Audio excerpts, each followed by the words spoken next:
1917 жылы қазақ жерінде уақытша үкімет пайда болады. Осыны тиімді пайдаланған қазақтар жаппай қазақ бірінші съезі 1917 жылы құрылып, алаш ордасы, яғни алаш партиясы, алаш автономиясы құрылуы керек болды. 1917 жылы алаш партиясы құрылады.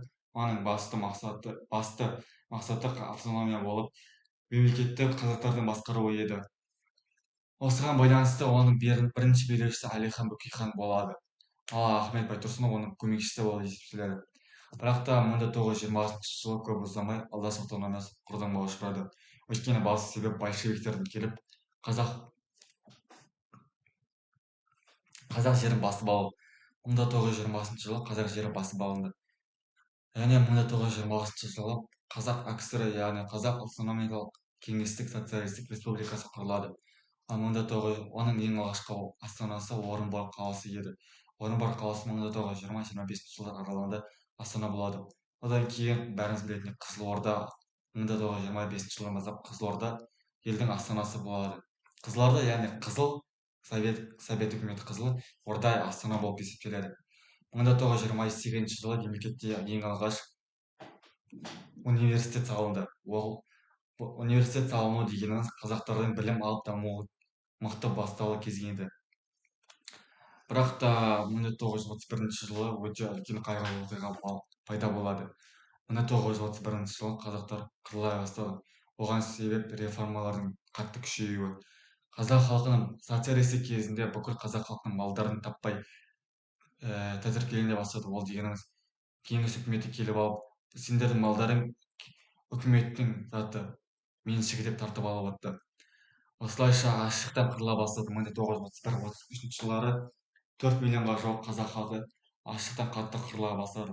1937-38 жылдары қазақ зиялылар репрессияға ұшырап, кінәлі саналып, дүниеден өте бастайды. Оларды ату жазасына кеседі. 1941 жылы бәріңіз білетіндей екінші дүниежүзілік соғыс басталады. Дүниежүзілік соғысқа уже қазақтар, яғни қолына автомат ұстап қатыса алды. 1945 жылға дейінгі соғыста қазақтардан ең танымал адамдар ол әрине Әлия Мәметова, Мәншүк Мәметова, Әлия Молдағұлова, Бауыржан Момышұлы сияқты басты қазақтар шығарып отты. 1943 жылы Бауыржан Момышұлы бастаған гвардия Мәскеуді немістерден қорғап қалды. Ал 1945 жылы мамырында Рақымжан Қошқарбаев қазақ бола тұра ең алғаш Рейхстагқа ту тіккен адам еді. Сталин 1952 жылы дүниеден өтеді. Оның орнына Хрущев келеді. Яғни Сталиннің тоталитарлық кезеңі бітіп, Хрущевтің кезеңі келеді.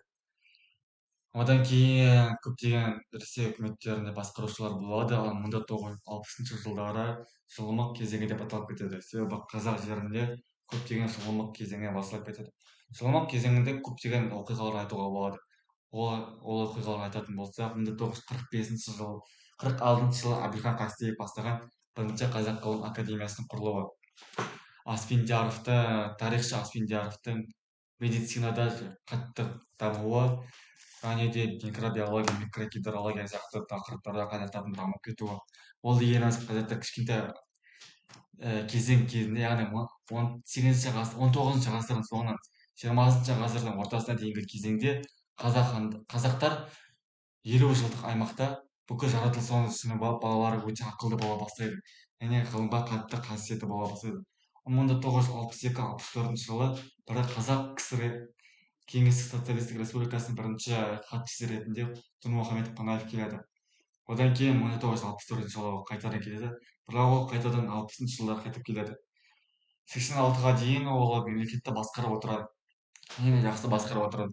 Осы кезеңдерде Қазақстан аумағы бүкіл Ресей, бүкіл КСР-ны тамақпен обеспечивать етіп отты. Яғни бүкіл бидай, ұн, тағы да басқа тамақтар Қазақстанның аумағына беріліп отты.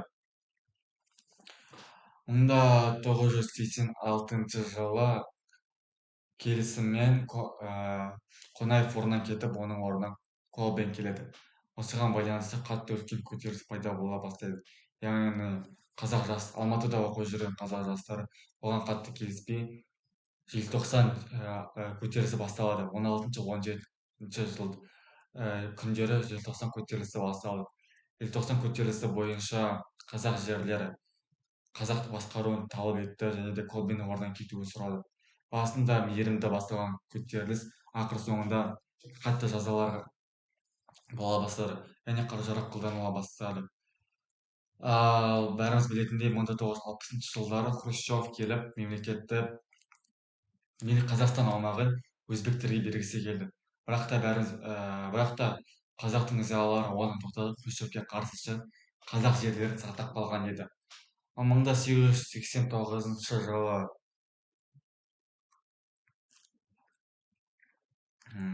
Семей ядролық полигонын тоқтатуға қол қояды. Яғни 44 жылға созылған Семей полигоны тоқтатылады. Ал 1990 жылы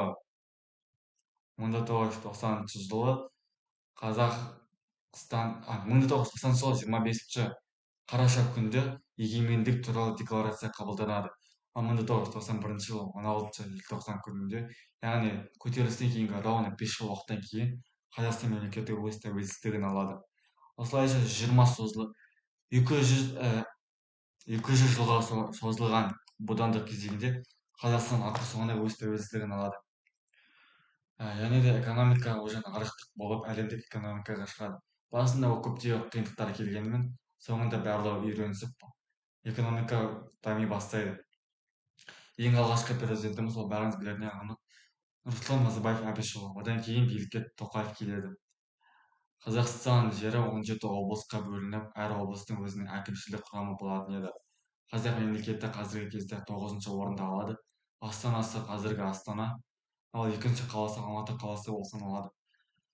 Осылайша біз бүкіл Қазақстан тарихын айтып өттік. Қазақстан тарихына қорытындылай келетін болсақ, өте үлкен және аумақты болып келеді. Қазақ халқы бірнеше ру тайпалардан құралады. Бірақ та народтар көп болса да нация бір, ол қазақ халқы. Біз қазақ халқы ешқашан сынбадық және до конца бірге өмір сүрдік. Біз тәуелсіздікті армандадық, тәуелсіздікті қол жеткіздік. Мемлекетіміз өте қатты дамып отырды. Қазіргі кезде біз олимпиада жағынан, яғни білім жағынан қатты дамып келеміз. Егер де билікке жастар келетін болса, менің ойымша Қазақстан мемлекеті тағы да қатты дамып кететін еді. Және де әлемдік экономикада тек топ 30 емес, топ 10 ел қатарына кіруге біздің бүкіл мүмкіндігіміз бар. Қазақ халқы ол түрік тайпаларының, ғұндардың, сақтардың, арабтардың кесірінен, арабтар қайтыс. Бірақ та біз Қазақстан жерінде өмір сүрген мемлекеттерден тек жақсы жерлерін алып отырдық. Яғни біз, например, арабтардан таза гигиенаны алатын болсақ, түріктерден біз батылдықты алып отырдық. Ғұндар мен түріктер бізге батылдықты үйретті. Моңғолиядан кейін бізде қазақ хандығы яғни моңғол ұрпақтары, Шыңғыс хан ұрпақтары қазақ хандығын құрады.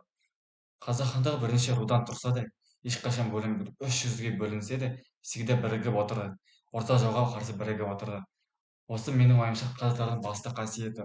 Тіпті қиын қыстау кезеңде қазақтар өзінің толеранттық кезеңін көрсетіп отырды.